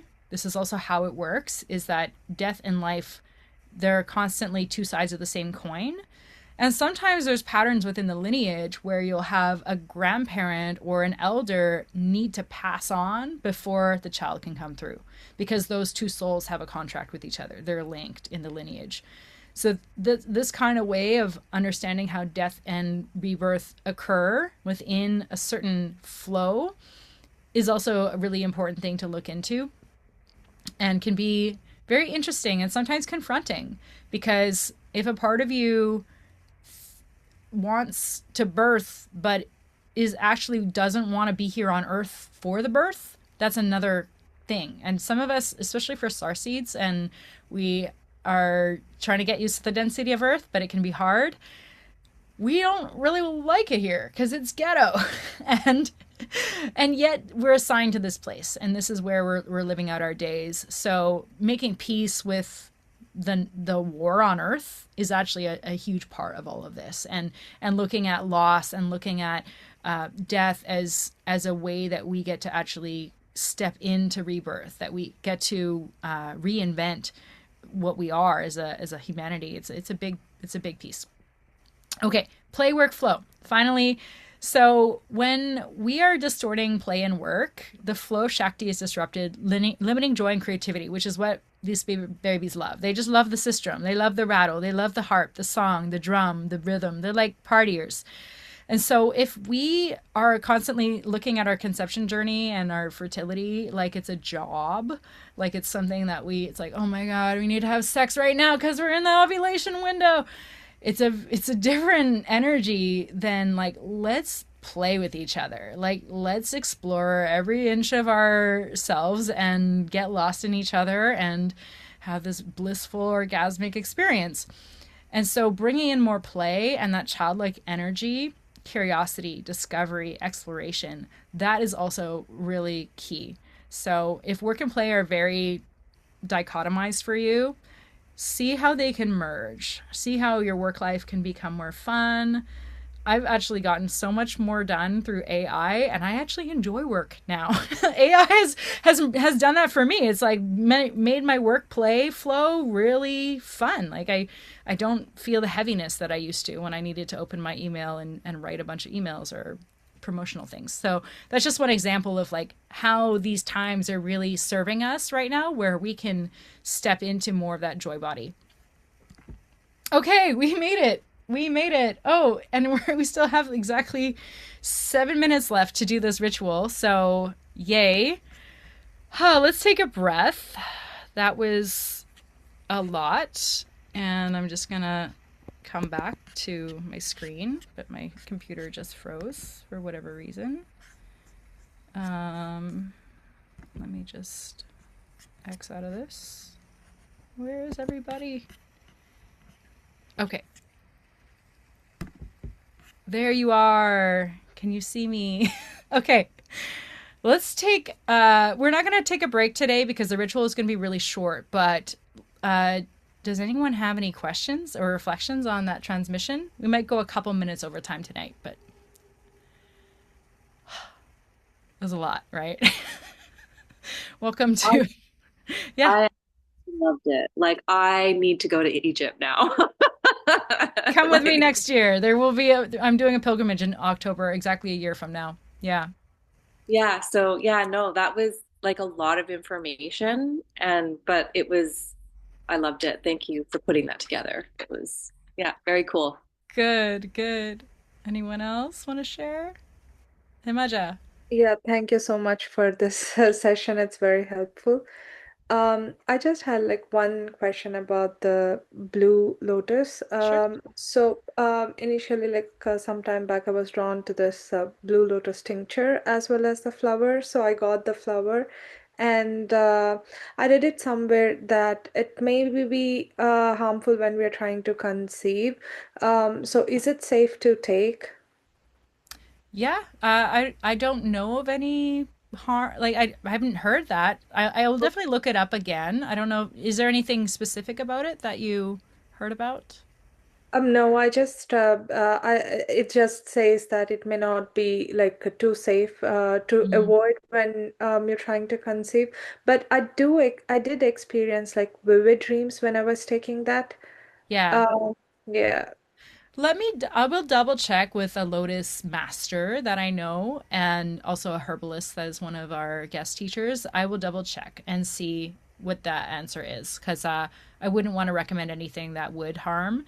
But as far as I know, I don't think Blue Lotus is harmful. And it does do that. It increases your dream recall and it changes that. And there's a lot of information in the dream time that wants to come through for us.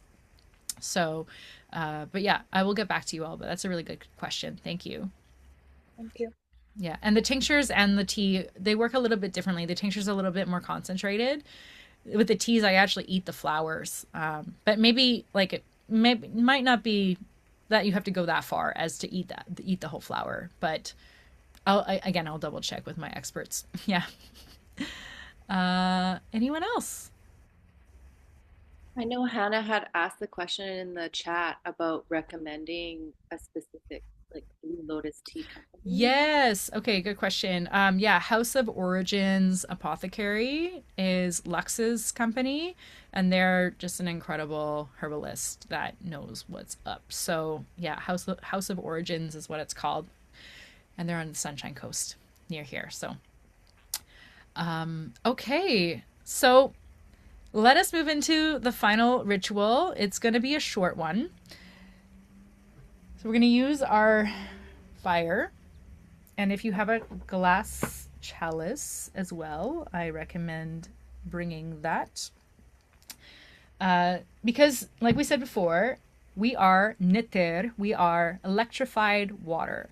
And the more we electrify ourselves, the more we magnetize, because we are electromagnetic beings, the more we magnetize all of our desires. And the beings and the babes and the businesses that we are here to anchor in. So we are going to just begin with the fire. And we'll just see this as the light of Ra. This is the light of the energy that created all things, that feeds this planet. And this is the first light that shines through the darkness, that brings this ignition of creation into our field. With this, now we take the water and we receive the light through the water. So place your candle behind your water glass and begin to see that the water, and just gaze upon maybe whatever is reflecting through the glass. Gaze upon the water gaze upon the flame through the water. And just feel this shimmering relationship, this fire reflecting in water and this water receiving the fire. This is the essence of Niter, the electrified water, the divine current that flows through the elements, through the body and through the womb of the cosmos. And with this, we will say a sacred prayer. So calling in the Neteru, the divine forces of creation, and Hathor as our cosmic midwife, the living currents of creation, we call upon you now. Flow through us as light in the waters, as waters of life charged with light. May this current awaken our remembrance of Zep Tepi the first time. May we embody the union of fire and water, heaven and earth, masculine and feminine, and become the fertile vessels of divine creation. And so it is, and so it is, and so it is. Ankneteru, Ankneteru, Ankneteru. And you can take a sip from this water, and you can also just maybe run your fingers over the flame and just allow that light to shower over you.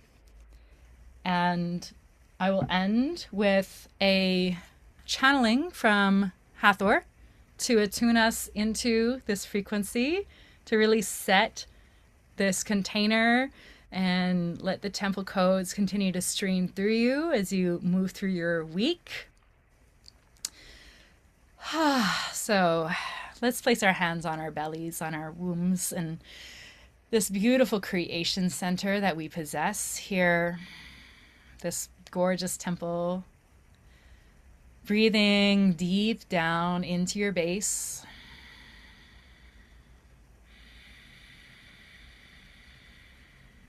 Maybe making a little sound, little exhale.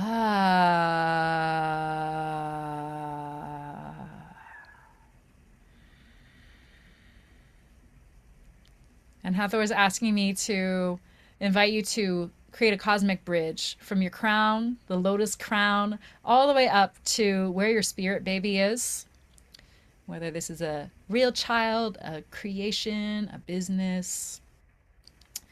Feeling into that energy, opening the portal, allowing them to be here with us, inviting them into this circle. And inviting them all the way down through your central pillar, through your Jed as a Jedi, anchoring this energy down into your home, your womb, your beautiful sacred sanctuary. Feeling this as a seed of potential that you are nurturing, that this sound, that this frequency is going to nurture.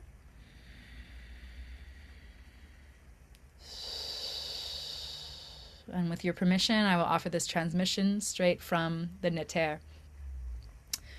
Huret ma'at heturet kiarakasa huret neteri kiarakasa hura haturet. Rekiara ma'at neteri kiarakasa hura haturet kiara ma'at. Neteret ma'at heturet kiarakasa hura. Rukura rama haturet kiarakasa huret kiara ma'at. Rekiara kasa sa sa sa sa sahura.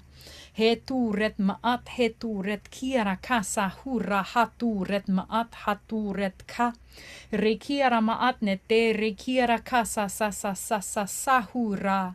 Heturet ma'at heturet ka raka sahura. Heturet ma'at heturet ka rama haturet ma'at. Rekira ka sahura haturet ka rama haturet ka. Rekira ka sahura haturet nete rekira mahaturet ka.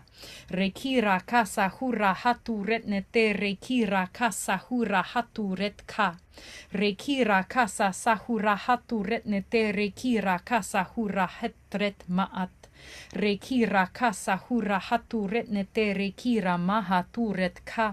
Rekira ka sa sa sa sa sa sa sa sa sa sa sa sa.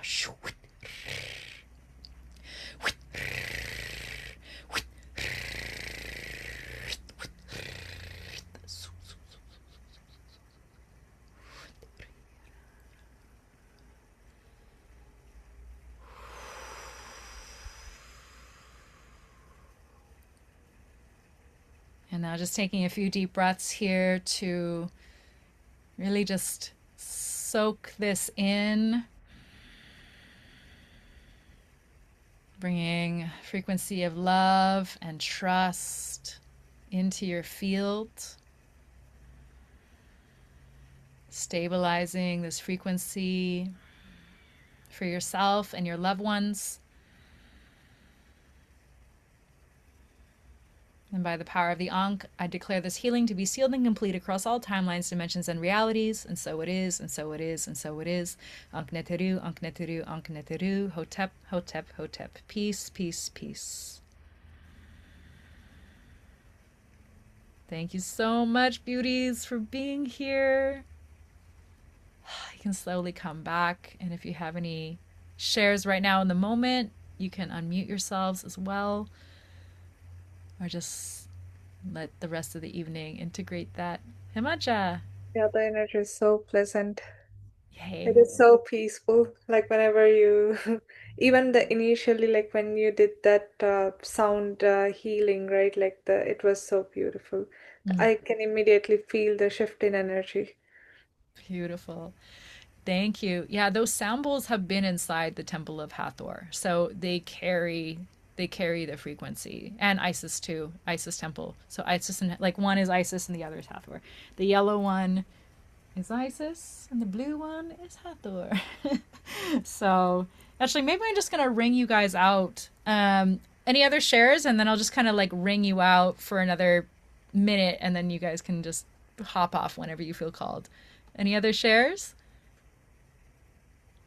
No? Feeling it? Okay. Just trust. Like this is real.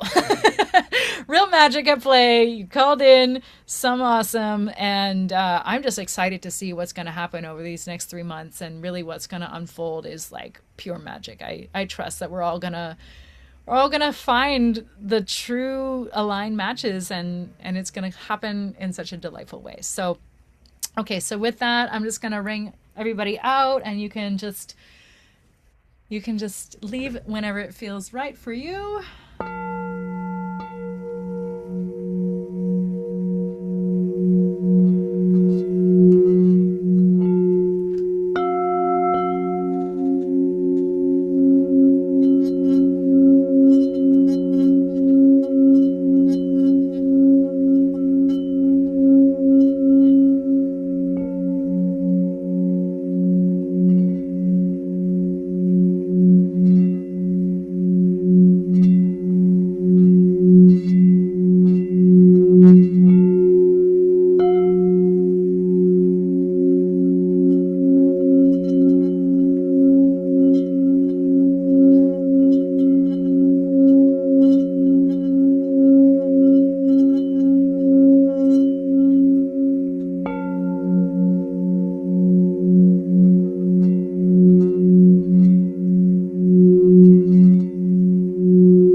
this week be blessed.